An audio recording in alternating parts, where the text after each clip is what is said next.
மனிதனை ரட்சிப்பு, தம்மோடு இருக்கிற ஐக்கியம், பரிசுத்தம், நமது நோக்கம் மற்றும் கிறிஸ்தவ வாழ்க்கை இல்லைன்னா கிறிஸ்துவில் இருக்கிற புதிய வாழ்க்கைக்கு நம்மை அழைப்பதை தான் நாம் என்னன்னு சொல்றோம்னா அழைப்பு என்று சொல்லுகிறோம். நாம் முதலில் தேவனை தேடவில்லை, அவர் நம்மை தேடி வந்தார்.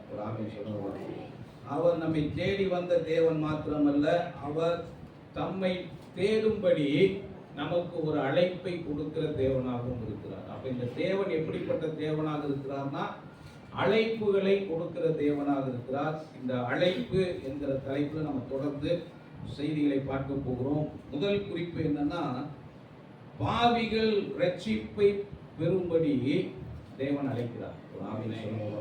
முழு மனுக்குலத்திற்கும் ஒரு அழைப்பு அவர் கொடுக்கிறார். அது என்ன அழைப்புனா, பாவிகள் ரட்சிப்பை பெறும்படி தேவன் அழைக்கிறார். அப்போ முதல்ல நாம் எதற்கு அழைக்கப்பட்டிருக்கிறோம்னா, நாம் ரட்சிக்கப்படும்படி அழைக்கப்பட்டிருக்கிறோம். ஆமென் சொல்லுங்க. எதன் மூலமா இந்த ரட்சிப்பு நமக்கு கிடைக்குதுன்னா, அதே வசனம் சொல்லுகிறது, எங்கள் சுவிசேஷத்தினாலே. ரட்சிப்பு எதிலிருந்து கிடைக்குது? நமக்கு சொல்லப்பட்ட சுவிசேஷத்தின் மூலமாய் தேவன் அந்த ரட்சிப்பு என்ற அழைப்பை நமக்கு கொடுக்கிறார். இயேசு கிறிஸ்துவை பற்றின செய்தி ஜனங்களை ரட்சிக்கிறது. ஒரு ஆமென் சொன்னாங்க. அப்ப இந்த ரட்சிப்பு எங்கிருந்து வருதுன்னா, இயேசு கிறிஸ்து நமக்காக சிலுவையில் என்ன செய்தார் என்பதிலிருந்து அந்த ரட்சிப்பு வருகிறது. ரோமர் 1 அதிகாரம் 16வது வசனம். ரோமர் 1:16. கிறிஸ்துவின் சுவிசேஷத்தை குறித்து நான் வெட்கப்படேன். முன்பு யூதரிலும் பின் கிரேக்கரிலும் விசுவாசிக்கிறவனோ அவனுக்கு ரட்சிப்பு உண்டாவதற்கு அது தேவ பலனாய் இருக்கிறது. அப்ப ரட்சிப்பு எப்படி இருக்கு பாருங்க. விசுவாசிக்கிறவன் எவனோ அவனுக்கு ரட்சிப்பு உண்டாவதற்கு அந்த சுவிசேஷம் தேவனுடைய பலனாக இருக்கிறது. அப்போ நாம எதன் மூலமாக ரட்சிப்பை பெறுகிறோம் என்றால், அந்த விசுவாசத்தின் மூலமாக நாம ரட்சிப்பை பெற்றுக் கொள்கிறோம். சிறைச்சாலை தலைவனுக்கு சொல்லப்படுகிறது, கர்த்தராகிய இயேசு கிறிஸ்துவை விசுவாசி, அப்பொழுது நீயும் உன் வீட்டாரும் ரட்சிக்கப்படுவீர்கள். இப்ப இந்த ரட்சிப்பினுடைய முழுமையான நோக்கம் என்ன? இங்க எல்லாரும் பார்த்து உங்களை பார்த்து ரட்சிக்கப்பட்டிருக்கீங்களான்னு கேட்டா பெரும்பாலும் எல்லாருடைய பதிலும் எப்படிதான் வரப்போகுதுன்னா, ரட்சிக்கப்பட்டிருக்கோம் தான் வரப்போகிறது.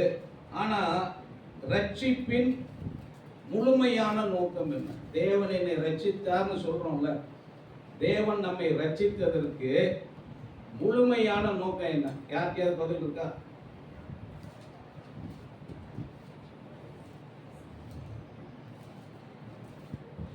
நல்லா கவனிங்க. இந்த ரட்சிப்பு பாவ மன்னிப்பில் தொடங்கி இது எங்க போய் முடியணும்னா, இது மகிமையில் போய் முடிய வேண்டும். இது எங்க தொடங்கணும்? முதல்ல நல்லா கவனிங்க. இந்த ரட்சிப்பை எப்படி ஒரு ப்ராசஸ்ல போகுது நான் உங்களுக்கு சொல்றேன். குறைஞ்சதை எனக்கு தெரிஞ்சு ரட்சிப்புல மாத்திரம் நாம படிக்க வேண்டிய காரியங்கள், தெரிந்து கொள்ள வேண்டிய காரியங்கள் குறையாம ஒரு 20-25 காரியங்கள். ரட்சிப்புல மாத்திரம் நாம் அறிந்து கொள்ள வேண்டிய காரியங்கள் அநேக காரியங்கள் இருக்கு. ஆனா அது எப்படி பயணிக்கிறதுங்கிறத உங்களுக்கு நான் காண்பிக்கிறேன். முதல்ல இந்த ரட்சிப்பு என்ன செய்யப்படுதுன்னா, ரட்சிப்புக்கு முதல்ல தேவன் நமக்கு ஒரு அழைப்பை கொடுக்கிறார். ஆமென் சொல்லுங்க. அப்ப ரட்சிப்பு எங்க ஆரம்பிக்குதுன்னா, தேவன் கொடுக்கிற அழைப்புல தான் முதல்ல என்ன செய்யுதுன்னா ரட்சிப்பு ஆரம்பிக்கிறது. இன்னொரு நான் அந்த 25 இப்ப சொல்ல, இடையிடையே நான் பேசுகிறேன். அது எப்படி பயணிக்குதுன்னு பாருங்க. முதல்ல தேவன் அழைக்கிறார். இரண்டாவது, மறுபிறப்பு என்கிற ஒரு அனுபவத்தை அவர் நமக்கு கொடுக்கிறார். இந்த மறுபிறப்புல என்ன நடக்குதுன்னா, நம்முடைய இருதயத்துல தேவன் என்ன செய்கிறார்னா ஒரு புதிய வாழ்க்கையை கொடுக்கிறார். ஆமென் சொல்லுவாங்க. அப்ப ரட்சிப்புல முதல்ல தேவன் அழைப்பை கொடுக்கிறாரு. இரண்டாவது, நம்முடைய இருதயத்துல ஒரு புதிய வாழ்க்கையை அவர் என்ன செய்கிறார்? கொடுக்கிறார். மூன்றாவது, மனம் திரும்புதலுக்கு நாம் அழைக்கப்படுகிறோம். மனம் திரும்புதல் நமக்கு கொடுக்கப்படுகிறது. அடுத்த ப்ராசஸ் என்னன்னா, இயேசு கிறிஸ்துவில் நாம் விசுவாசம் வைக்கிறோம். மனம் திரும்பினதுக்கு அப்புறம் நாம நம்முடைய விசுவாசத்தை கொண்டு போய் பழைய பிரமாணத்தில் வச்சிடக்கூடாது. இயேசு கிறிஸ்து சிலுவையில நமக்கு வைத்திருக்கிற செய்திருக்கிற ஊழியத்தின் மேல விசுவாசம் வைக்க போகிறோம். அடுத்தது நம்முடைய பாவங்கள் மன்னிக்கப்படுகிறது. இயேசு கிறிஸ்துவில உங்க விசுவாசத்தை நீங்க வச்சதுக்கு அப்புறம் தான் எது நடக்குதுன்னா பாவ மன்னிப்பு நடக்கிறது. அடுத்தது ஒன்று நடக்கணும், என்னன்னா இந்த இயேசு கிறிஸ்துவோடு நாம் ஐக்கியப்பட வேண்டும். ஒரு ஆமீன் சொல்லுங்க. இயேசு கிறிஸ்துவில ஐக்கியம் அடைந்ததுக்கு அப்புறம் ஒன்று நடக்கணும், என்னன்னா பரிசுத்த ஆவியானவருடைய கிரியை நமக்குள்ள நடக்க வேண்டும். நல்லா கவனிங்க, ரட்சிப்புடைய ப்ராசஸை நான் சொல்லிட்டு இருக்கேன். இயேசுவோடு நீங்க ஐக்கியம் வச்சதுக்கு அப்புறம் என்ன நடக்கணும்னா பரிசுத்த ஆவியானுடைய கிரியை நமக்குள்ள நடக்கணும். நாம் சுத்திகரிக்கப்பட வேண்டும், பாவத்தை நாம் ஜெயிக்க வேண்டும், கர்த்தருக்குள்ள நாம் காக்கப்பட வேண்டும், முடிவு பரியந்தம் நாம் நிலைத்திருக்க வேண்டும். கடைசியா இந்த வசனத்தின்படி நீங்கள் நம்முடைய கர்த்தராகிய இயேசு கிறிஸ்துவின் மகிமையை அடைய வேண்டும். ஒரு ஆமீன் சொல்லுங்க. அப்போ ரட்சிப்புங்கிறது ஏதோ சாதாரண விஷயம் இல்லை.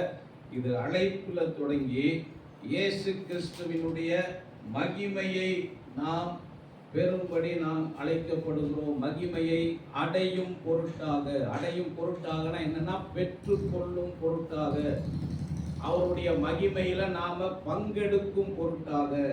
அப்போ அவர் என்ன செய்யறாருன்னா அவருடைய மகிமையை நம்மோடு பகிர்ந்து கொள்கிறாங்க. இதுதான் ரட்சிப்பினுடைய கடைசி நிலை. ஒரு ஆமீன் சொல்லுங்க பார்ப்போம். அப்போ கிறிஸ்துவின் மகிமை என்றால் என்ன?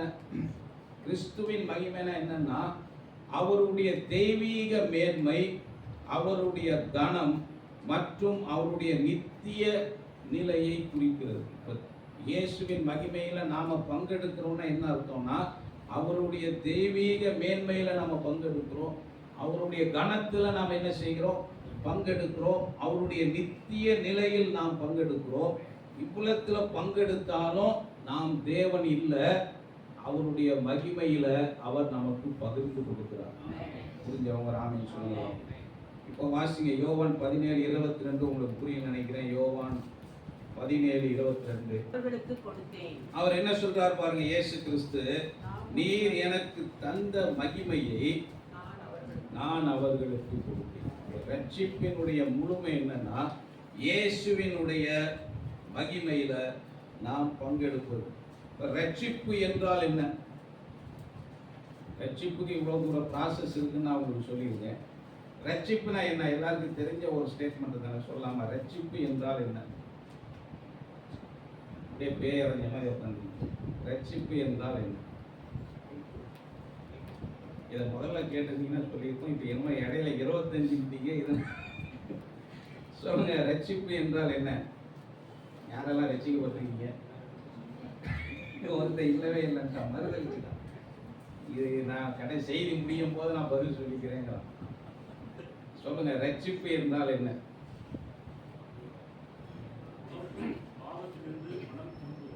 பாவத்திலிருந்து மனம் திரும்புறது. வேற ரட்சிப்பு என்றால் என்ன? நாங்க எங்கேயோ போய் சர்டிஃபிகேட்லாம் வாங்கிட்டு வரீங்கன்னு ஒரு கேள்வி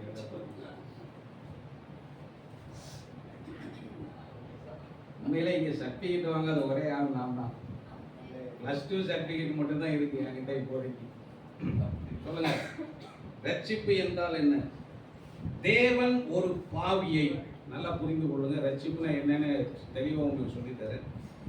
தேவன் ஒரு பாவியை பாவம், குற்ற மனசாட்சி மற்றும் நியாய தீர்ப்பிலிருந்து விடுவித்து. ரட்சிப்புல ஃபர்ஸ்ட் ஸ்டேஜ் என்னது?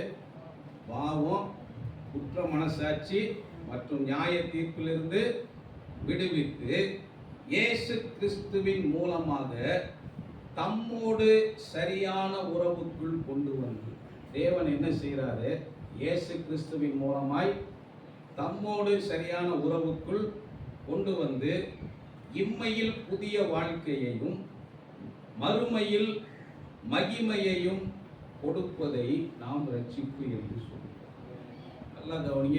இப்புலத்திற்கு யார் தான் கிரியை செய்கிறார்னா எல்லாவற்றுக்கும் தேவன் தான் கிரியை செய்கிறார். திரும்பவும் சொல்றேன், தேவன் ஒரு பாவியை பாவம், குற்ற மனசாட்சி மற்றும் நியாய தீர்ப்பிலிருந்து விடுவித்து இயேசு கிறிஸ்து மூலமாக தம்மோடு சரியான உறவுக்குள் கொண்டு வந்து இம்மையில புதிய வாழ்க்கையையும் மறுமையில மகிமையையும் கொடுப்பதான தேவனுடைய கிரியையை நாம் ரட்சிப்பு என்று சொல்லுகிறோம். அப்ப ரட்சிப்பு என்பது தேவனுடைய கிரியை.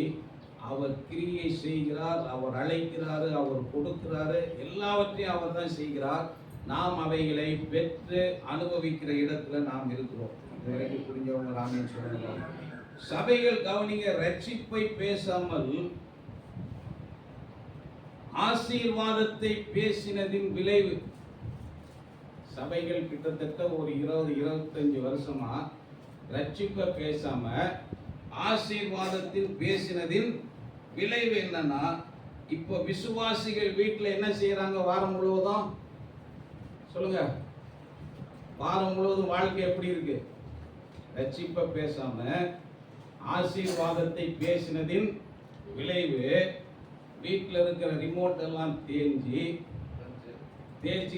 அதை முடிச்சு, அடுத்தது செல்போனை பூரா தேய்ச்சி அது என்னைக்கு தேயுமோ நமக்கு தெரியல. இப்போ செல்போன் எல்லாம் என்ன செஞ்சுக்கிட்டு இருக்கு? விரல் தேயுதுங்கிறான் ரமேஷ். செல்போனு தேயுமோ இல்லையோ, உங்க விரலெல்லாம் தேய்ஞ்சி கண்ணெல்லாம் குருடாகி கண்ணாடியை பெருசா ஆக்கி, புரிஞ்சவங்க ராமின்னு சொல்லுங்க. ரட்சிப்பை பேசாம ஆசீர்வாதத்தை பேசுனதுனால இன்னைக்கு ஜனங்க உட்காந்து ஃபோனில், டிவியில், சீரியலில், படங்களை, காமெடிகளை பார்த்து அப்புறம் வாழ்க்கை எப்படி இருக்கு? காமெடியாக மாறி, வார்த்தையெல்லாம் கெட்ட வார்த்தையாக மாறி, வாழ்க்கையெல்லாம் கெட்ட வாழ்க்கையாக மாறி, இன்னைக்கு கிறிஸ்தவத்துக்குள்ளேயும் லிவிங் டுகெதர் வந்துருச்சு. எதை பேசினதுனால?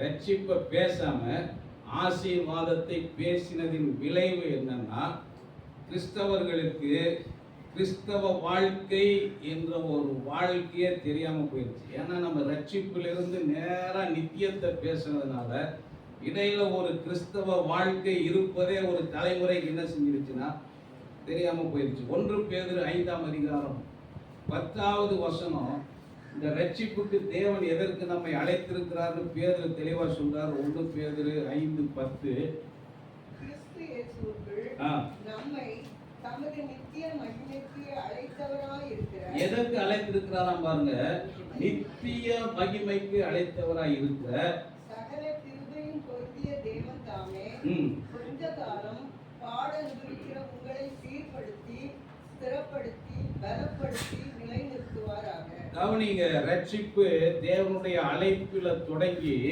அது எங்க போய் முடியணும்னா நித்திய மகிமையில் அது போய் சேர வேண்டும். நல்லா கவனிங்க, அது அழைப்புல தொடங்கி நமக்குள்ள ஒரு புது மறுபடியும் பிறக்கிற அனுபவம் வந்து, மனம் திரும்புதல் வந்து, இயேசுவோடு ஐக்கியப்பட்டு பரிசுத்த ஆவியானவர் நமக்குள்ள கிரியை செய்து நம்மை சுத்திகரித்து இந்த உலகத்துல நல்ல ஒரு கிறிஸ்தவ வாழ்க்கை வாழ வைத்து மறுமையில் அவர் என்ன நமக்கு கொடுக்கணும்னா நித்திய மகிமையை அவர் நமக்கு கொடுக்க வேண்டும். அப்ப ரட்சிப்பு என்பது பாவத்திலிருந்து வெளியிலவான்னு சொல்றது மாத்திரமல்ல, தேவனுடைய மகிமையில வந்து நீ பங்கெடுக்கணுங்கிறது தான் ரட்சிப்பு. புரிஞ்சவங்க ராமின்னு சொல்லுங்க. இந்த ரட்சிப்புக்கு வேதத்துல அழகான ஒரு உதாரணமாக அப்போஸ்தலனுடைய பவுல் வாழ்க்கை அழகா இருக்கு. ஒரு 5 ஸ்டேஜில் அவனுடைய வாழ்க்கையை நான் உங்களுக்கு சொல்றேன். அப்போஸ்தலர் 9ஆம் அதிகாரம் 3வது 4-5 வசனங்களை பார்த்தீங்கன்னா பவுல் ரட்சிக்கப்படுகிறதை நாம் பார்க்கிறோம். வசனங்கள் வாசிக்கிறோம்னா கவனிங்க, இந்த வேத பகுதியில் பவுல் என்ன செய்யப்படுறாரு? ரட்சிக்கப்படுகிறார். 2வது கலாத்தியர் 2:20, அது வேணா ஒருத்தர் வாசிங்க. கலாத்தியர் 2:20, கிறிஸ்துவுடனே கூட சிலுவையில் அறையப்பட்டேன். போதும், கிறிஸ்துவுடனே கூட. அப்ப ரட்சிக்கப்பட்டவன் என்ன செய்யப்படணும்? புதிய வாழ்க்கை மற்றும் மறுரூபமாக்கப்படுகிறது. ரட்சிப்புல இது ஒரு ப்ராசஸ்ங்க. முதல்ல அழைக்கப்பட்டாரு, ரட்சிக்கப்பட்டிருக்கிறாரு, பாவங்கள் இதெல்லாம் கொஞ்சம் ஸ்டேஜ் தாண்டி வந்திருக்கு. இப்போ இவர் எந்த ஸ்டேஜில் இருக்கிறார்னா சிலுவையில் அறையப்பட்ட ஸ்டேஜில் இருக்காரு. மூணாவது பிலிப்பியர் 3ஆம் அதிகாரம் 12, 13, 14 வசனங்களை போடுங்க. பிலிப்பியர் 2, 3, 12, 13, 14. நான் அடைந்தாயிற்று அல்லது முற்றும் தேறினவனானேன் என்று எண்ணாமல். கவனிங்களா, அவருடைய ப்ராசஸ் எப்படி இருக்கு பாருங்க. அவர் இப்ப என்ன சொல்றாருன்னா, நான் இன்னும் முற்றிலும் தேறினவன்னு நினைக்கலங்கிறார். அப்ப இவருக்கே எப்படிதான் இருக்கு ரட்சிப்பு. இந்த ரட்சிப்புல அவர் தொடர்ந்து வளர்ந்து வருகிறதை நம்ம பார்க்கிறோம். எண்ணாமல் கிறிஸ்து இயேசுவினால் நான் எதற்காக பிடிக்கப்பட்டேனோ அதை நான் பிடித்துக் கொள்ளும்படி ஆசையாய் தொடர்கிறேன். பாருங்க, அந்த ரட்சிப்பின் வாழ்க்கையை அவர் என்ன செய்யறார்னா ஆசையாய் தொடர்கிறார். சகோதரரே, அதை பிடித்துக் கொண்டேன் என்று நான் எண்ணுகிறதில்லை, ஒன்று செய்கிறேன், பின்னானவைகளை மறந்து முன்னானவைகளை நாடி. இது ரட்சிப்புல ஒரு ஸ்டேஜ். என்னதுன்னா, பின்னானவைகளை நாம மறக்க வேண்டும், முன்னானவைகளை நம்ம நாட வேண்டும். கிறிஸ்து இயேசுவுக்குள் தேவன் அழைத்த பரம அழைப்பின் பந்தய பொருளுக்காக லக்கை நோக்கி தொடர்கிறேன். பாருங்க, லக்கை நோக்கி தொடர்கிறேன். அடுத்த ஸ்டேஜ் எங்க வருது? 2 கொரிந்தியர் 13ஆம் அதிகாரம் 23 இருந்து 28 வரைக்கும் அவர் வாழ்க்கையில படுகிற எல்லா பாடங்களையும் அந்த இடத்துல லிஸ்ட் அவுட் பண்றார். அப்படின்னா என்ன அர்த்தம்னா, பாடுகளில் பொறுமையாக தன்னுடைய ரட்சிப்பை நிறைவேற்றுகிறார். ஒரு ஆமீன் சொல்லுங்க. கடைசியில் அவர் எப்படி முடிக்கிறார் பாருங்க. 2 தீமோத்தேயு 4ஆம் அதிகாரம் 7, 8 வசனங்கள். 2 தீமோத்தேயு 4, 7, 8. நல்ல போராட்டத்தை போராடினேன், ஓட்டத்தை முடித்தேன், விசுவாசத்தை காத்துக் கொண்டேன். இது முதல் நீதியின் கிரீடம் எனக்காக வைக்கப்பட்டிருக்கிறது. போதும். நல்ல போராட்டத்தை போராடினேன், ஓட்டத்தை முடித்தேன். இது கிறிஸ்தவ வாழ்க்கைக்கும் பொருந்தும், இது ஊழியத்திற்கும் பொருந்துகிறது. ஒரு ஆமீன் சொல்லுவாங்க.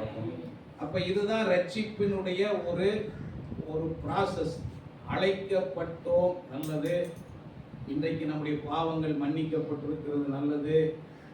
அடுத்த ஸ்டேஜ் எனக்கு தெரிஞ்சு நாம பயணிக்க வேண்டிய பகுதி என்னன்னா, இயேசுவில் நாம் ஐக்கியப்பட வேண்டும், பரிசுத்த ஆவியானவரால நாம சுத்திகரிக்கப்பட வேண்டும். இந்த கிறிஸ்தவ வாழ்க்கையை தொடர்ந்து வாழ நாம் பழக வேண்டும். புரிஞ்சவங்க ஆமீன் சொல்லுங்க. இப்ப தேவன் எதற்காக நம்மை அழைத்திருக்கிறார்? 1, பாவிகள் ரட்சிப்பை பெறும்படி தேவன் அழைத்தார். நாம் ரட்சிப்புக்கு அழைக்கப்பட்டவர்கள். 2வது, நான் கிறிஸ்துவுடன் மற்றும் தேவனுடன் ஐக்கியமாய் இருக்கும்படி அழைக்கப்பட்டவர்கள். 2வது, தேவன் நம்ம எதற்கு அழைத்திருக்கிறார்னா, அவரோடு நாம் ஐக்கியமாய் இருக்கும்படி அவர் நம்மை அழைத்திருக்கிறார். 1 கொரிந்தியர் 1ஆம் அதிகாரம் 9வது வசனம். தம்முடைய குமாரனும் நம்முடைய கர்த்தருமாய் இருக்கிற இயேசு கிறிஸ்துவுடனே ஐக்கியமாய் இருப்பதற்கு உங்களை அழைத்த தேவன் உண்மை உள்ளவர். ஒரு ஆமீன் சொல்லுங்க. அப்ப ரட்சிப்பு என்பது பாருங்க, நமக்கு நம்பிக்கையை மாத்திரம் கொடுக்கலங்க. கவனிங்க, இது ஒரு கிறிஸ்தவ நம்பிக்கையை மாத்திரம், ஒரு பிலீஃப் சிஸ்டத்தை மாத்திரம் இது கொடுக்கல. இந்த ரட்சிப்பு எதை கொடுக்குதுன்னா, தேவனோடு நமக்கு ஐக்கியத்தை கொடுக்குது. ஐயா, நம்ம ஏதோ கண்மூடித்தனமா அவர் என்னமா கொடுக்க போறாரு, நரகத்திலிருந்து என்ன காப்பாற்ற போறாருன்னு நாம் அவர் என்ன செய்யல, பின்பற்றலங்க. என்னை ரட்சிக்கிற தேவனோடு எனக்கு தனிப்பட்ட விதத்தில் ஒரு உறவு இருக்கிறது. இந்த தேவனோடு எனக்கு ஒரு ஐக்கியம் இருக்கு. வானத்தையும் பூமியும் சிருஷ்டித்த தேவனோடு அவர் என்ன செய்கிறார்னா, நாம் ஐக்கியமா இருக்கும்படி அவர் நம்மை அழைக்கிறார். ஆதியாகமம் 3ஆம் அதிகாரத்துல இந்த ஐக்கியத்தை மனிதன் இழந்து போனான். ஏதேன்ல எதாங்க மனுஷன் இழந்தான்? பாவம் செய்த போது அநேக காரியங்களை இழந்தான். அதுல மிக முக்கியமானது என்னன்னா, தேவனோடு இருக்கிற உறவையும் அவன் இழந்து போனான். அந்த கனெக்ஷன் என்ன செஞ்சிருச்சு?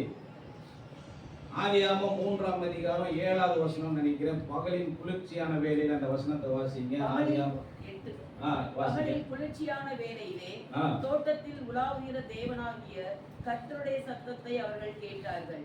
அப்பொழுது ஆதாமும் அவன். கவனிங்க, பகலின் குளிர்ச்சியான வேளையில தோட்டத்தில் தேவன் உலாவுகிறார். எதுக்கு உலாவுறாரு? ஏதோ சும்மா வந்திருப்பார் போல உலாவிட்டு இருப்பார் போல என்ன செய்யக்கூடாது, நினைக்க கூடாது. 9வது வசனத்துல தேவனாகிய கர்த்தர் ஆதாமை கூப்பிட்டு அவனை தேடுறார். அப்ப எதுக்கு வந்திருக்காரு சொல்லுங்க, எதுக்கு வந்திருக்காரு? அங்க ஒரு ஐக்கியம் ஸ்ட்ராங்கா இருக்கு. தேவனுக்கும் மனிதனுக்கும் அங்க ஒரு உறவு இருக்கிறது. அவர் தினந்தோறும் இந்த என்ன செய்கிறார், வருகிறார். தினந்தோறுங்கிற வார்த்தை வேதத்தில் பயன்படுத்தப்படலை. ஆனா அவர் என்ன செய்கிறார்னா, இந்த மனிதனை தேடி அவர் வருகிறார். எப்பொழுதும் இருக்கிற அந்த உறவு அன்னைக்கு இல்லைங்கிறத அவர் பார்க்கிறாரு. அதனாலதான் அவர் ஆதாமை கூப்பிட்டு நீ எங்க இருக்கிறன்னு கேட்கிறாரு. அவன் சொல்றான், நான் தேவனுடைய சத்தத்தை தோட்டத்திலே கேட்டு. அதெல்லாம் பார்க்க அப்ப ரெகுலரா நடக்கிற ஒரு காரியம். நான் நிர்வாணியா இருக்கிறபடினாலே அந்த உறவை மனிதன் இழந்து போனான். தேவனோடு நடக்கிற, இந்த வார்த்தைகள் ரொம்ப முக்கியம், தேவனோடு நடக்கிற உறவை மனிதன் என்ன செஞ்சான், இழந்து போனான். இப்ப அப்படியே வாங்க 1 யோவான் 1ஆம் அதிகாரம் 5வது வசனத்துல வேதம் என்ன சொல்லுதுன்னா, தேவன் ஒளியாய் இருக்கிறார், அவரில் எவ்வளவேனும் இருள் இல்லை. 6வது வசனத்துக்கு வாங்க. நாம் அவரோட ஐக்கியப்பட்டவர்கள் என்று சொல்லியும் இருளிலே நடக்கிறவர்களாய் இருந்தால் சத்தியத்தின்படி நடவாமல் பொய் சொல்லுகிறவர்களாய் இருப்போம். 7வது வசனம். அவர் ஒளியில் இருக்கிறது போல நாமும் ஒளியிலே நடந்தால் ஒருவரோடொருவர் ஐக்கியப்பட்டு. பாருங்க, அவர் ஒளியில் இருக்கிறதை போல நாமும் ஒளியிலே நடந்தால் அந்த ஐக்கியம் மீட்டெடுக்கப்படுகிறது. புரிஞ்சவங்க ஒரு ஆமீன் சொல்லுங்க. 2வது காரியம், நாம் தேவனோடு இயேசு கிறிஸ்துவோடு ஐக்கியப்படும்படியாக நாம் அழைக்கப்பட்டவர்கள். இந்த ஐக்கியம் எப்படி சாத்தியம்னா, அது நம்முடைய பலத்தினால நிற்கக்கூடிய காரியம் இல்லை. ஐக்கியமாய் இருப்பதற்கு உங்களை அழைத்த தேவன் உண்மை உள்ளவர். 1:9 அதை தான் வாசித்தோம். நம்முடைய கர்த்தராக இருக்கிற இயேசு கிறிஸ்துவுடனே ஐக்கியமாய் இருப்பதற்கு உங்களை அழைத்த தேவன் உண்மை உள்ளவர். அப்போ அந்த அழைத்த தேவனுடைய உண்மையில தான் நம்முடைய பலம் இருக்கிறது. ஒரு ஆமீன் சொல்லுங்க. நம்முடைய உறுதி இருக்கிறது. எப்படி நாம் ஐக்கியப்படுகிறோம் அதை தான் இங்க பார்த்தோம். நாம் அவர் ஒளியில் இருக்கிறது போல நாமும் ஒளியில் நடந்தால் ஒருவரோடு ஒருவர் ஐக்கியப்பட்டு இருப்போம்.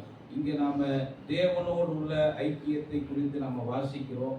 இது இயேசு கிறிஸ்துவின் மூலமாய் நமக்கு தேவனிடத்தில் ஐக்கியம் கிடைக்கிறது. ஒரு ஆமீன் சொல்லுங்க. இந்த வேதத்தை நீங்க வாசிச்சு இதுல அவர் உங்களுக்கு ஒரு வெளிச்சம் கொடுக்குறாருல, அந்த வெளிச்சத்துல நீங்க நடக்க நடக்க நடக்க நீங்க என்ன செய்றீங்கன்னா தேவனோடு நீங்கள் நடக்கிறீர்கள். இந்த 7வது வசனம் அப்படிதான் சொல்லுது. இப்படி நீங்க தேவனோடு நடக்க நடக்க நடக்க அவரே என்ன செய்வார்னா, அவருடைய இரத்தத்தினால் அவர் உங்களை கழுவுகிற தேவன். நாம வழக்கமா கிறிஸ்தவங்க ஒரு ஜெபம் பண்ணி பழகி இருக்கோம், இயேசுவே உங்க இரத்தத்தினால் என்னை கழுவும். ஜெபிக்கிறதுல எந்த தப்பும் இல்லை. ஆனா வேதம் என்ன சொல்லுதுன்னா, நீங்க ஜெபிச்சதுக்கு அப்புறம் தான் அவர் கழுவுறாங்கன்னு நினைக்காதீங்க. நீங்க அவரோடு பயணிக்க பயணிக்க பயணிக்கவே இயேசுவின் ரத்தம் என்ன செய்து உங்களை கழுவிக்கொண்டே இருக்கிறது. அவர் உங்களை சுத்திகரித்து கொண்டே இருக்கிறார். அவர் உங்களை பரிசுத்தப்படுத்திக்கிட்டே இருக்காரு. அவரோடு நீங்கள் பயணிக்க பயணிக்க பயணிக்க நீங்க இதுவரைக்கும் எவைகளை அறிக்கை செய்யலையோ அதை உங்களுக்கு அவர் நினைவுபடுத்துவார். 9வது வசனத்துக்கு நீங்க வரும்போது வேதம் அப்படிதான் சொல்லுது. அப்படி நீங்கள் அவரோடு பயணிக்கும் போது அவர் உங்களுக்கு நினைவுபடுத்துகிற காரியங்களை நீங்கள் அறிக்கை செய்யும் போது அவைகளை மன்னிக்கிறதற்கு அவர் உண்மையும் நீதியும் உள்ள தேவனாக இருக்கிறார். இதுவரைக்கும் புரிஞ்சவங்க ராமே சொல்லுங்க. 2 காரியங்களை அவங்களுக்கு நான் விளங்க பண்ணியிருக்கிறேன். 1, நாம் ரட்சிப்புக்கு அழைக்கப்பட்டவர்கள். 2, நாம் கிறிஸ்துவுடனே மற்றும் தேவனுடன் ஐக்கியப்படும்படியாக அழைக்கப்பட்டவர்கள். 3வது 1 தெசலோனிக்கேயர் 4ஆம் அதிகாரம் 7வது வசனத்தை ஒருத்தர் வாசிப்போம். 1 தெசலோனிக்கேயர் 4. தேவன் நம்மை அசுத்தத்திற்கு அல்ல பரிசுத்தத்திற்கே அழைத்திருக்கிறார்.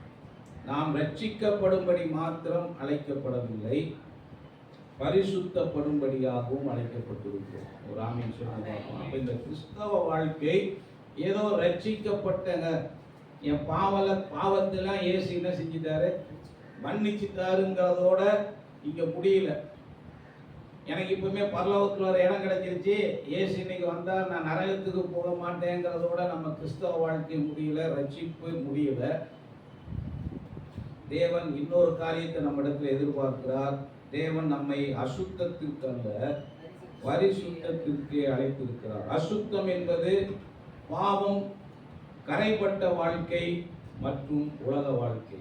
அசுத்தம் என்னது? பாவம், கரைப்பட்ட வாழ்க்கை மற்றும் உலக வாழ்க்கை. பரிசுத்தம் என்பது தேவனுக்காக பிரித்தெடுக்கப்பட்ட வாழ்க்கை. ஒரு ஆமீன் சொல்லுங்க. தேவனுக்காக வாழ்கிற வாழ்க்கை. நல்லா கவனிங்க. இந்த முழு உலகமும் உலகத்தை பின்பற்றி போகுது. தங்களுக்கு பிரியமானதை அவங்க என்ன செய்யறாங்க? தங்களுக்கு விருப்பமான வாழ்க்கையை அவர்கள் வாழ்கிறார்கள். நாம தேவனுக்கு பரிசுத்தம்னா என்ன அர்த்தம்னா, இந்த பாவம் நிறைந்த உலகத்துல தேவனுக்காக வாழும்படியாக நாம் பிரிக்கப்பட்டவர்கள். இப்படி சொன்னா உங்களுக்கு புரியுதா? பிரிக்கப்பட்ட ஒரு கூட்டத்திலிருந்து அவர் என்ன செஞ்சிருக்கிறார்னா, நம்மை அப்படியே தனியா பிரிச்சிருக்கிறார். எதுக்கு பிரிச்சிருக்கிறார்னா, இந்த ஒரு கூட்டம் தேவனுக்காக வாழ்கிற கூட்டம், இந்த ஒரு கூட்டம் தேவனை பின்பற்றுகிற கூட்டம், இந்த ஒரு கூட்டம் தேவனை மாத்திரமே ஆராதிக்கிற கூட்டம், இந்த ஒரு கூட்டம் தேவனுடைய வார்த்தைகளுக்கு கீழ்ப்படுகிற கூட்டம். அதனாலதான் நமக்கு ஒரு பேர் இருக்கு, நாம் பரிசுத்த ஜாதி. ஒரு ஆமென். பரிசுத்த கூட்டம், பரிசுத்த ஜாதி அப்படின்னா என்ன அர்த்தம்னா, தேவனுக்காக நாம் வாழும்படியாக இந்த உலகத்திலிருந்து நாம் பிரிக்கப்பட்டவர்கள். பாவ வாழ்க்கையை விட்டு பரிசுத்த வாழ்க்கை வாழ்கிறதற்காக நாம பிரித்தெடுக்கப்பட்டவர்கள். இப்போ உங்களுக்கு ஒரு சந்தேகம் வரும், பரிசுத்த வாழ்க்கை எப்படி சாத்தியம்? ஒரு சந்தேகம் வருதா வரலையா? இந்த சந்தேகமே உங்களுக்கு கிடையாதுங்களா? எப்படி இந்த பரிசுத்த நம்முடைய வாழ்க்கையில சாத்தியம்னா, தேவனே பரிசுத்தத்தின் ஊற்றாக இருக்கிறார். நான் சொன்னதை எந்த அளவுக்கு நீங்க புரிஞ்சுக்கிட்டீங்கன்னு தெரியல. தேவன் பரிசுத்தர். எல்லாரும் இதை அழுத்தமா சொல்லுங்களேன். அப்போ பரிசுத்தம் யார்கிட்ட இருக்கு? அதுல எந்த சந்தேகம் நமக்கு இல்லை. அவர்கிட்ட என்ன இருக்கு? பரிசுத்தம் இருக்கு. நம்ம கிட்ட என்ன இல்லை? இப்ப அதனாலதான் நமக்கு சந்தேகம் வருது, நம்மளால இந்த உலகத்துல பரிசுத்தமா வாழ முடியுமா? பதில் என்னன்னா, தேவன் பரிசுத்தர். நல்லா கவனிங்க. தேவன் பரிசுத்தத்தின் ஊற்றாக இருக்கிறார், பரிசுத்தத்தின் பிறப்பிடமாக இருக்கிறார். அவரோடு நாம் நடக்கும் போது, அவரோடு நாம பழகும் போது, அவரோடு நாம நேரத்தை செலவிடும் போது நாம என்ன செய்கிறோம்னா, அவரிடத்திலிருந்து நாம் பரிசுத்தத்தை பெற்றுக்கொள்வோம். அவர் என்ன செய்கிறார்னா, இயேசுவின் ரத்தத்தினால நம்மை பரிசுத்தப்படுத்துகிறார். பரிசுத்த ஆவியினால் அவர் என்ன செய்கிறார்? நம்மளை கழுவி பரிசுத்தப்படுத்துகிறார். வேத வசனங்களினாலும் அவர் நம்மை கழுவி பரிசுத்தம். அப்ப எதெல்லாம் நம்மளை பரிசுத்தப்படுத்துது? தேவனுடைய வார்த்தை, தேவனுடைய குமாரன், தேவனுடைய ஆவி, எல்லாவற்றையும் கொண்டு அவர் நம்மை பரிசுத்தப்படுத்துகிற தேவன். நல்லா கவனிங்க. நம்ம கிட்ட பரிசுத்தமே கிடையாது. ஆனா பரிசுத்தம் உள்ள தேவனோடு நாம போய் ஒட்டி கொள்ளும் போது, இவரோடு நாம ஐக்கியப்படும் போது, இவரோடு நாம நடக்க பழகும் போது, இவரோடு நாம வாழ பழகும் போது என்ன செய்கிறோம்னா, அவரிடத்திலிருந்து நாம் என்ன செய்கிறோம்? பரிசுத்தத்தை பெற்றுக்கொள்கிறோம். இதுவரைக்கும் புரிஞ்சவங்க ராமேன் சொல்லுங்க.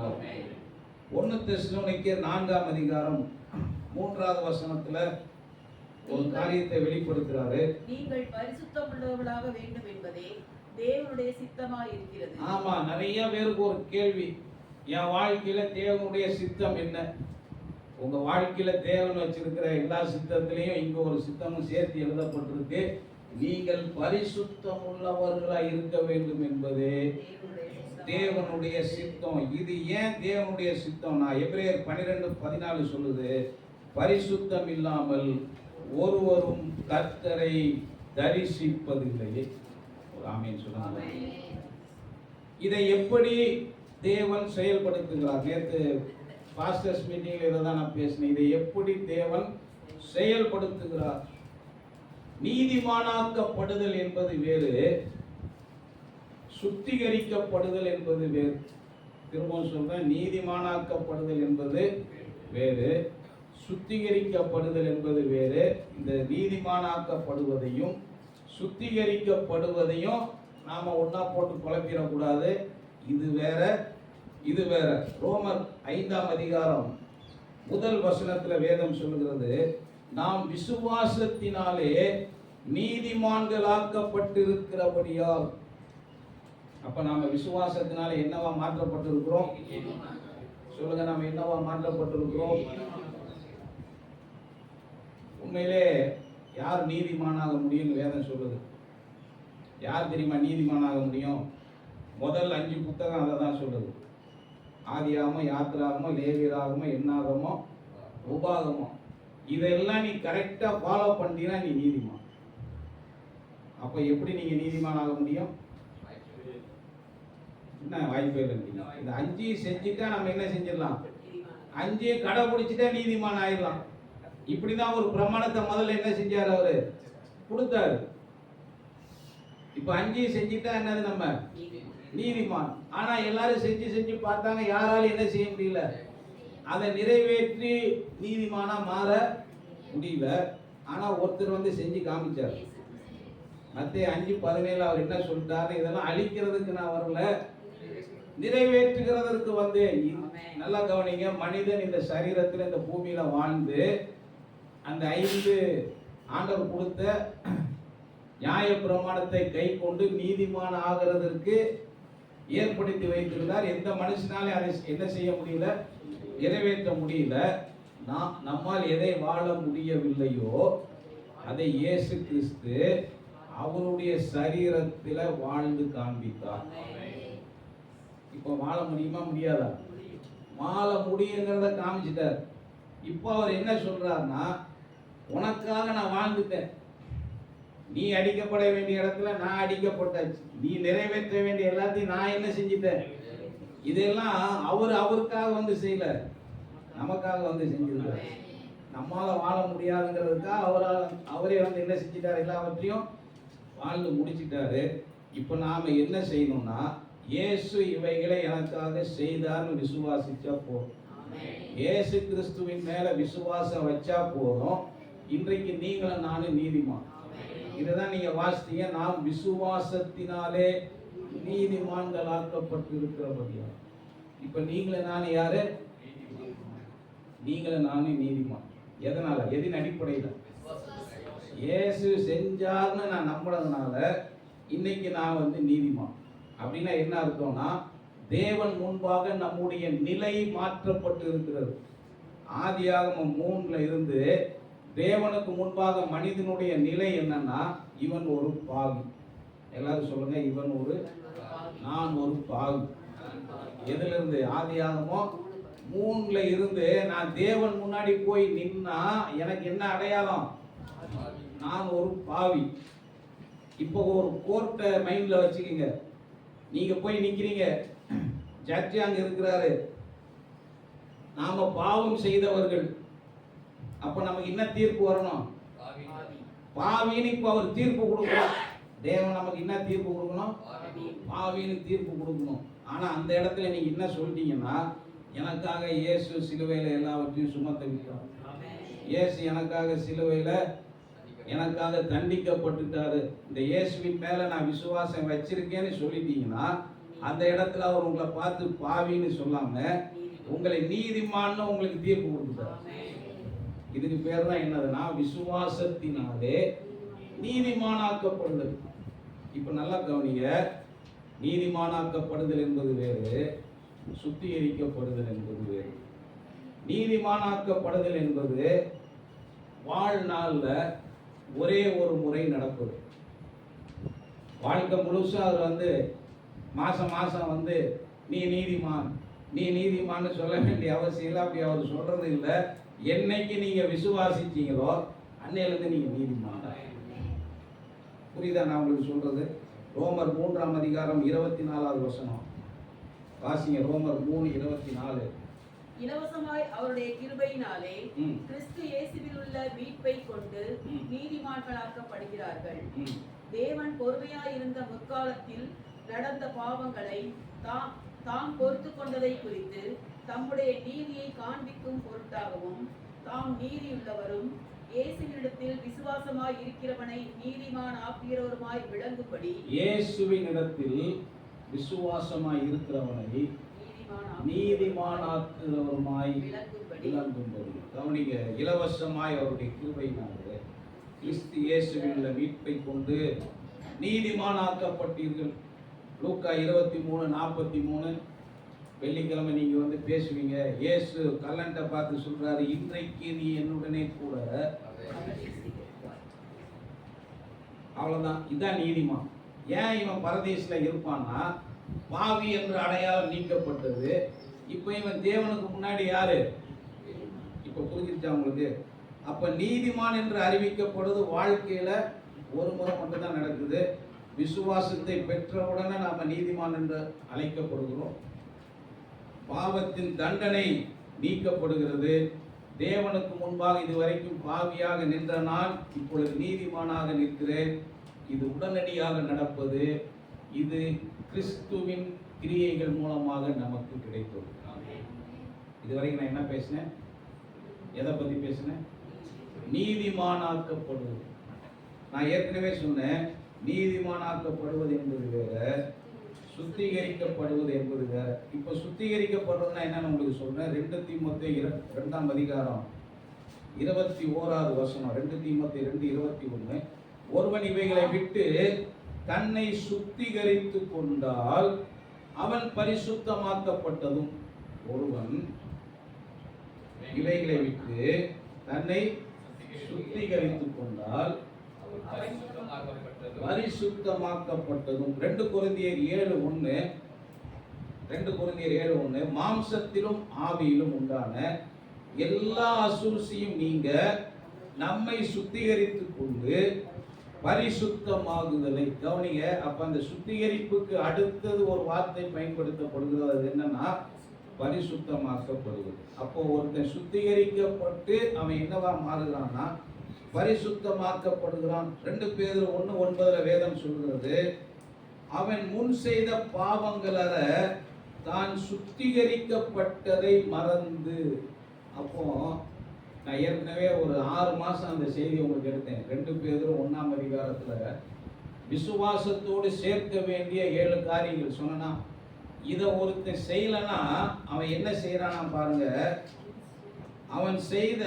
அவன் முன் செய்த பாவங்கள தான் சுத்திகரிக்கப்பட்டதை அவன் என்ன செய்கிறானா மறக்கிறானா. இன்னைக்கு நான் அந்த செய்திக்குள்ள போகல. நமக்கு என்ன தேவைன்னா சுத்திகரிக்கப்படுதல். நாம் நீதிமானாக அறிவிக்கப்பட்ட பிறகு துவங்குகிறது. என்னைக்கு உங்களை நீதிமான் அவர் சொன்னாரோ அன்னையிலிருந்து எது தொடங்குதுன்னா சுத்திகரிப்புங்கிற ப்ராசஸ் தொடங்குது. இது வாழ்க்கையில ஒரே ஒரு முறை நடப்பதல்ல, இது வாழ்க்கையில் தொடர்ச்சியாக நடப்பது, வாழ்நாள் முழுவதும் நடப்பது, தினந்தோறும் நடப்பது. இப்போ உங்களுக்கு புரியுற மாதிரி சொல்றேன். இப்போ டைம் எவ்வளோ? 10:45. 10:45 10:40 10:45 வரைக்கும் முன்னாடி வரைக்கும் ஒருத்தன் பாவி. 10:45 இவன் என்ன சொல்லிட்டான் ஆண்டவர்கிட்ட, இயேசு எனக்காக எல்லாத்தையும் சிலுவையில சுமந்துட்டாரு, இவரை என் சொந்த ரட்சகரா ஏற்றுக்கொள்றேன்னு விசுவாசத்துக்குள்ள வந்துட்டான்னா 10:45 இவர் வந்து நீதிமான். 10:44 இவர் யாரு? 10:44 அவர் யாரு? பாவி. 10:45 இவர் யாரு? டைட்டில் மாறிடுச்சு. இவன் யாருங்கிறது என்ன செஞ்சிருச்சு? மாறிடுச்சு. இதுல ஏதாவது சந்தேகம் இருக்கா உங்களுக்கு? எந்த சந்தேகமும் இல்லை. நல்லா கவனிங்க. பாவி இப்ப என்னவா மாறிட்டாரு? நீதிமானா மாறிட்டாரு. ஆனா இன்னும் புத்தி மாறல. ஒரு ஆமீன் தான் வந்து அவர் வந்து விசுவாசம் வச்சதுனால என்னன்னு சொல்லிட்டாரு? நீதிமான்னு சொல்லிட்டாரு. ஆனா இன்னும் இங்க என்ன மாறல? பேச்சு மாறல, இன்னும் வாழ்க்கை மாறல, குணங்கள் என்ன செய்யல. இதெல்லாம் மாத்துறதுக்கு எதையோ ஒண்ணு செய்யறாருல, அததான் சுத்திகரிப்புன்னு சொல்றோம். அப்போ நீங்க விசுவாசிச்ச உடனே நீங்க நீதிமான் ஆடணும்னா நீங்க அப்படியே நீதிமான என்ன அப்படியே நம்ம நீதிமான் ஆயிடுறது இல்லைங்க. நான் ஏற்கனவே உங்களுக்கு சொல்லி கொடுத்துருக்கேன், பழைய ஏற்பாட்டை முழுவதும் வாழ்ந்தாதான் என்னவா வர முடியும், நீதிமானம் ஆக முடியும். ஆனா இங்க ஆரம்பிக்கும் போதே எங்க ஆரம்பிக்கிறோம், நீதிமான்ல ஆரம்பிக்கிறோம். அப்ப நம்முடைய வாழ்க்கை இதுக்கு கீழே இல்லை. புதிய ஏற்பாட்டுல கிறிஸ்தவ வாழ்க்கையில நம்முடைய வாழ்க்கை இதற்கு மேல இருக்கு. நான் சொல்ற புரியுதா உங்களுக்கு? அதனாலதான் இயேசு கிறிஸ்து நியாயப்பிரமாணத்தில் இருக்கிறதெல்லாம் சொல்லி நான் உங்களுக்கு சொல்றது என்னன்னு சொன்னார். அப்படின்னா என்ன அர்த்தம்னா, இது பழைய ஏற்பாட்டு ஸ்டாண்டர்டோட இப்ப எப்படி இருக்கு, அங்க செஞ்சாதான் விபச்சாரம், இங்க பார்த்தாலே விபச்சாரங்கிறார். அப்ப என்ன செய்யுதுன்னா, ஸ்டாண்டர்ட் இன்னும் என்ன செய்யப்படுதுன்னா உயர்த்தப்படுகிறது. நமக்கு எது இங்க குறைக்கப்படல. ஏன்னா அவைகளை நாம் ஏற்கனவே வாழ்ந்ததாக அர்த்தப்படுத்தப்படுகிறது. இயேசு நமக்காக என்ன செஞ்சிட்டார், வாழ்ந்து நிறைவேற்றி நம்ம நீதிமான் ஆக்குனதுனால நம்ம தொடங்குற ஸ்டாண்டர்டே எப்படி இருக்குன்னா நீதிமான்ல இருந்து தொடங்குகிறோம். அப்ப அதற்கு ஏற்ற விதத்துல தேவன் என்ன செய்கிறார்னா நம்மை பரிசுத்தப்படுத்துகிறார். அதை தான் நம்ம என்னன்னு சொல்றோம்னா சுத்திகரிக்கப்படுவது. அப்ப நீதிமான் அறிவிக்கிறது, விசுவாசம் வந்த உடனே என்ன செஞ்சாச்சு, நீதிமான் உங்களை சொல்லியாச்சு. ஆனா இந்த சுத்திகரிப்பு என்பது என்னன்னா, பழைய சுபாவங்கள் எல்லாம் நீங்கும்படியாக நாம தேவனுடைய பரிசுத்தத்திற்கு ஒப்பான ஒரு பரிசுத்தத்தை அடையும்படியா தேவன் என்ன செய்கிறார்னா நம்மை சுத்திகரிக்கிறார். எப்படியெல்லாம் சுத்திகரிக்கிறார், அவருடைய வார்த்தையினால நம்மை சுத்திகரிக்கிறார், பரிசுத்த ஆவியினால நம்மை சுத்திகரிக்கிறார், இயேசு கிறிஸ்துவினுடைய இரத்தத்தினால் அவர் என்ன செய்கிறார், நம்மை சுத்திகரிக்கிறார். இது வாழ்நாள் முழுவதும் நடைபெறுகிற செயல். இந்த சுத்திகரிப்புல நீங்க எதை பெற்றுக் கொள்ளுகிறீங்கன்னா, பாவத்தின் மேல ஒரு வல்லமையை பெற்றுக் கொள்ளுகிறீர்கள். பாவத்தின் மேல ஒரு ஜெயத்தை நீங்க என்ன செய்றீங்க, எடுக்கிறீங்க. நீதிமானாக்கப்படுதல் இயேசு கிறிஸ்துவினுடைய கிரியைன்னு நான் உங்களுக்கு சொன்னேன். பரிசுத்தப்படுதல் பரிசுத்த ஆவியானவரின் செயல்பாடு. 2 கொரிந்தியர் 3:18 நாம் எல்லாரும் திறந்த முகமாய் கர்த்தருடைய மகிமையை கண்ணாடியிலே காண்கிறது போல கண்டு ஆவியாயிருக்கிற கர்த்தரால் அந்த சாயலாகத்தானே மகிமையின் மேல் மகிமையடைந்து மறுரூபப்படுகிறோம். ஆவியாயிருக்கிற கர்த்தரால் அந்த சாயலாகத்தானே மகிமையின் மேல் மகிமை அடைந்து மறுரூபப்படுகிறோம். இதுல ஆவியானவர் செயல்படுகிறார். புரிஞ்சவங்க ஆமென் சொல்லுங்க. அப்போ ஒருவன் சட்டத்துக்கு முன்னாடி நீதிமான் என்று அறிவிக்கப்பட்ட உடனே அவனுடைய சுபாவங்கள் மாறுகிறது இல்லை, அவனுடைய குணங்கள் என்ன செய்யப்படுறதில்லை, மாறுறது இல்லை, வாழ்க்கையின் தரம் மாறுகிறது இல்லை. இது சுத்திகரிப்பின் மூலமாய் உண்டாகிறது. நான் உங்களுக்கு சொல்றேன், நீங்க தேவ பிரசனத்திற்குள்ள வரும்போது எல்லாம் அவர் என்ன செய்யறாருன்னா சுத்திகரிச்சு தான் அனுப்புறாரு. நல்லா கவனிங்க. வாரம் இங்க என்ன வேலை நடந்துட்டு இருக்கு, சமையல் கட்டுல கிச்சன்ல சிங்க் வேலை இங்க நடக்குது. இங்க என்ன வேலை நடக்குது, பெண்களுக்கு இருக்கிறதுலே பிடிக்காத செக்ஷன் எது, அந்த கிச்சன்ல சைட்ல இருக்கிற அந்த சிங்க் செக்ஷன் தான் என்ன செய்யாதுன்னா பெண்களுக்கு சமைச்சு கூட கொட்டிடுறாங்க. பிரியா சிஸ்டர் அப்படியே சோழமா மண்டையா சமைச்சு கூட என்ன செஞ்சிடறோம் நாங்க, போட்டிடுறோம். ஆனா இதை போட்டு எங்களால் என்ன செய்ய முடியாது. வாரம் உங்களை என்ன செய்யறாரு, இங்க ஆண்டவர் கொண்டு வந்து சுத்திகரிக்கிறார். அதை நாம் காத்து கொள்ள வேண்டும். நல்லா கவனிங்களா, தேவன் ஒவ்வொரு ஸ்டேஜா நமக்கு கொடுக்க அந்த ஸ்டேஜை நம்ம காத்துக்கிட்டோம்னா வேகமா நம்ம வளருவோம். அதை நம்ம காத்துக்கல, இன்னைக்கு வந்தாரு, இன்னைக்கு வந்தீங்க, இன்னைக்கு என்னென்ன வேலையை நடப்பிக்கணுமோ எல்லாம் ஆராதனை நடக்குது, நான் பார்க்குறேன். எல்லா வேலையும் ஆண்டவர் என்ன செய்கிறார், அவருடைய சைடுக்கு உங்களுக்கு என்னென்ன செய்யணுமோ எல்லாவற்றையும் செய்கிறாரு. ஆனால் நீங்கள் வீட்டுக்கு போயிட்டு போன வாரம் முழுசு எப்படி இருந்தீங்களோ அப்படியே இந்த வாரம் முழுசும் நீங்கள் இருந்தீங்கன்னா இப்போ அடுத்த வாரமும் எதை தான் செய்ய வேண்டியிருக்கு, போன வாரம் செஞ்சு அதே தான் இந்த வாரமும் செய்ய வேண்டியது. நீங்கள் போன வாரத்திலிருந்து இந்த வாரத்தில் ஒரு மாற்றத்தை நீங்கள் கொண்டு வந்திருக்கீங்கன்னா அடுத்த வாரம் உங்களை கழுவும் போது இன்னும் அந்த மகிமையின் மேலே என்ன செய்வீங்க, மகிமையை பெறுவீர்கள். அப்போ இங்கே பழையவைகள் ஒளியறதுக்கு தான் இந்த சுத்திகரிப்பு என்ன செஞ்சுக்கிட்டே இருக்கு, நடந்துக்கிட்டே இருக்கு. எல்லாவற்றையும் அவர் புதுசாக என்ன செய்யணும்னு நினைக்கிறாரு, மாற்ற விரும்புகிறார். தம்முடைய குமாரனின் சாயலுக்கு ஒப்பாகும். எப்படி? நமக்கு என்ன லெவல் வச்சிருக்காரு பாருங்க. குமாரனோடு ஐக்கியப்படுகிற ஒரு லெவல் வச்சிருக்கிறார். தேவனோடு ஐக்கியப்படுகிற ஒரு நிலையை வைத்திருக்கிறார். இந்த நிலை ஏதேல்ல ஆதாம ஏவாளை எப்படி தேவனோடு பூரணமான ஒரு உறவில் இருந்தாங்களோ அதே உறவுக்குள்ள நம்மை கொண்டு வரும்படியாக அவர் நம்மை சுத்திகரிக்கிறார்.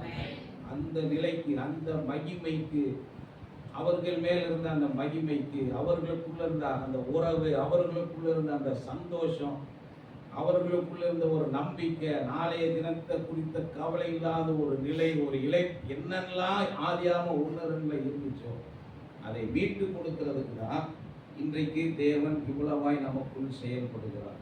நீதிமானாக்கப்படுதல் என்பது நம்முடைய நிலையை குறிக்கிறது. நான் யார் என்பதை குறிக்கிறது.